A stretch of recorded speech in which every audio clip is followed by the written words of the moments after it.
When Comic Cons go bad. Hey comic book community, this is Lombok's Love Affair. I am doing a video to show off my measly haul from AwesomeCon 2021. AwesomeCon is a convention that has grown over the past 5 to 8 years in Washington, D.C. Maybe even, I think it's been older than that. I remember going to it for the first time when it first was a thing, and it was just one ballroom at the convention center. It has now taken over the majority of the convention center here in DC, but every year it gets a little bit more towards the pop culture slant. In fact, 2 years ago, the last time they held that convention, I did not go because they did not have any guests. Although there have been some great years. Stan Lee came there. That's when I met Stan Lee 4 years ago, and got my first comic book signed, my X-Men #1 signed by Stan Lee. So I always have high hopes. Washington, D.C. is a big city, and not as big as New York or some of the other metropolitan areas, but it's a decent draw. We have a lot of comic collectors. But the first thing I see going down those escalators today was fudge. They had two big fudge dealers on both sides. Like, why are they selling fudge at a Comic-Con? Like, seriously, people.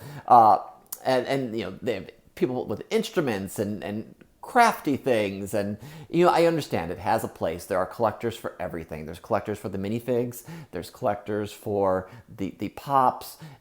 They all need a place. But AwesomeCon, which you originally thought was going to be DC's solution to a large-scale comic convention, had about 5 or 6 dealers. Really small, not much to look at, and frankly, some of the dealers I see on a regular basis at the local cons for much less money than the $40 admissions I paid. So I went on Friday. I did not buy a 3-day pass for this, whereas when I go to Baltimore Comic-Con, I will definitely do a 3-day pass because that is a comic book collector convention. There are many artists to capture signatures and sketches from. There are other creators, there's writers, there are many other comic book sellers. So I have a measly haul, as I said. This is the haul. Not much. And in fact, I had to embellish the haul by showing a book I bought off eBay recently that I did not get at AwesomeCon, nor did I even see anything of this sort. So the eBay book I purchased was Thor 129.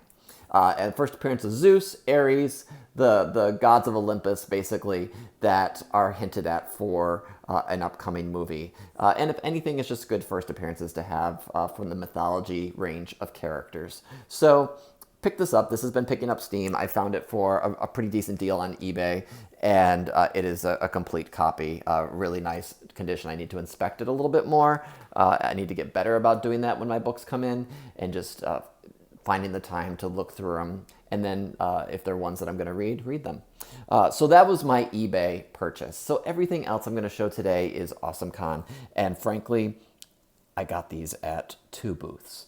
So all of these books at 2 booths. One of these booths I went back to 3 times.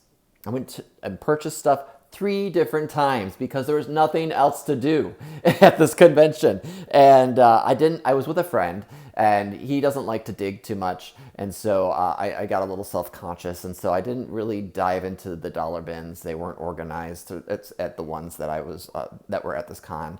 And that is always a pet peeve of mine. But I did find these books in $5 and $10 bins. I didn't buy anything off a wall. So I got this Batman Special Edition, which is I believe this is an exact reprint of 608, which is the first Jim Lee on the Batman run, the Hush storyline. I don't have this book. I have the whole Jim Lee run. I'm a big Jim Lee collector, and so I picked this one up. And then I also picked up this one, which is the double feature. And it includes 609 and 608 for the first 2 issues of the Hush storyline. So these are ones that go for $5 or $10 online, maybe a little bit more. So to see them in the wild, and frankly, I go to a lot of comic conventions locally that are small scale, but they have a lot of comics. And I've never seen this one or this one at the con. I might have seen this one in really beat up shape before. So I was glad to find this in decent condition. These are definitely VF Plus to near mint. Also picked up a really nice copy of Infamous Iron Man #1. I think I picked this one up for about $10. The same dealer had this in other bins for $25, and I thought the condition on this and the condition on the higher price ones was about the same. So I thought, why not? This is a spec buy, but I really see only a couple of like spine indents, none that really break color. This is the first appearance of the Tony Stark AI that is being rumored to appear in a future, Marvel cinematic movie. I saw one dealer had a lot of these from the run, but this seems to be the book to pick up. I also picked up, just because I like to get sketch covers, I do not have this one, nor have I seen this sketch cover before, Ultimate Spider-Man, Death of Spider-Man 160 blank cover. So nothing to really show other than I think this is a harder to find blank, and maybe I'll get that sketched on at Baltimore Comic-Con. There's some great artists that I'm really excited about to reinvigorate my sketch collection now that con season is coming back. So I also picked this one up. I've never seen this live in the wild. I did buy a really nice copy on eBay a while ago, but for $5 I couldn't leave this behind. Comics Interview 94. I have a eBay alert search for this book every time it pops up on eBay, which is very, very rarely. So for $5, it is dented, it is creased, but for $5, I was like, I'd like another copy in the collection. I'm a big Thanos collector. I'm a big Infinity Gauntlet fan. That's my sweet spot. That's where I started really collecting Marvel Comics. So to pick this up again and see it in the wild, $5 was a low barrier entry. And frankly, the con was so disappointing. I was like, why not? 3 books left to show you. Quick haul here.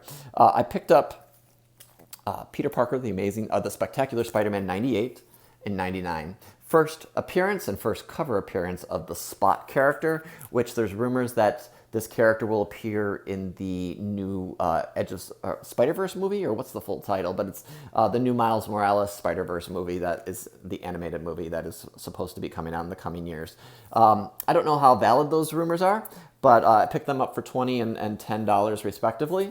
And I thought they were in decent condition. They seem to be going for a little bit more on eBay, so I said, they're here, they're in my hands, let's pick it up. Last but not least, from a dealer that I see all the time at the local shows, and he cut me a nice deal on this, is Adventure into Fear 24. This is one of those like amalgam run of Marvel Comics where they had a rotating cast of characters, and they had Man-Thing for a period of time when it was called Fear. They transitioned into Adventures into Fear. They introduced Howard the Duck in this run. This issue has a classic but underrated cover and crossover between Blade and Morbius. So with both of them having movies coming out, and this is on the bag, not on the comic. The comic is in really nice condition. I did a quick eBay search, and there are very, very few of these available in decent condition. This one has a little bit of staining here, which you can't see to the naked eye. You have to kind of open it up and look at it. I knew that going in, but I thought the spine was really nice. A little bit of a fold over there, but it wasn't creased to all hell. It's a complete copy.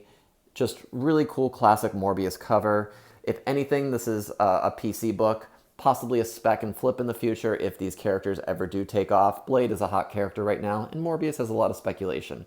So I was definitely excited to find this book. I just purchased in another haul the Adventures into Fear, I think it's 19, where Morbius takes over in this title. So it was good to have this other key book in the run. So that's my haul. That's AwesomeCon. As Rob from Cool Stuff Collectibles here on YouTube said in his recent video, he was hoping that AwesomeCon doesn't go the way of Wizard World, which I used to love Wizard World. And now those types of cons are like, you can buy a little musical instrument or buy bootleg VHS or bootleg Blu-rays of Netflix shows, which I still don't quite know how they can legally do that. But anyway, I'm glad I didn't have a three-day pass for AwesomeCon. I'd be bored out of my mind, and it would have been a waste of money. $40 as it was, I feel like was a little bit of waste. So I have a bit of a bad taste in my mouth about this convention. Sorry if anyone's from AwesomeCon is watching this. I do hope you think about inviting more dealers, more comic dealers in the future. Could have been a thing of the pandemic, but I've been seeing less and less and less comic dealers over the years at this convention. So let's amp it up. But all in all, super excited about this book. This is probably the favorite. And actually, I really love this book just for my nostalgia backbone in me. So thanks for watching. Hope you like the comics. Hope you're having a great con season. Anyone going to Baltimore Comic-Con, hit me up. Let me know. I'm definitely need to buy my pass for that. I'm debating whether doing some of the signings for Joe Quesada that you buy in advance. Other than that, I'm just super excited to be back in the swing of things here. So I'll see you all later. Take care. Bye-bye.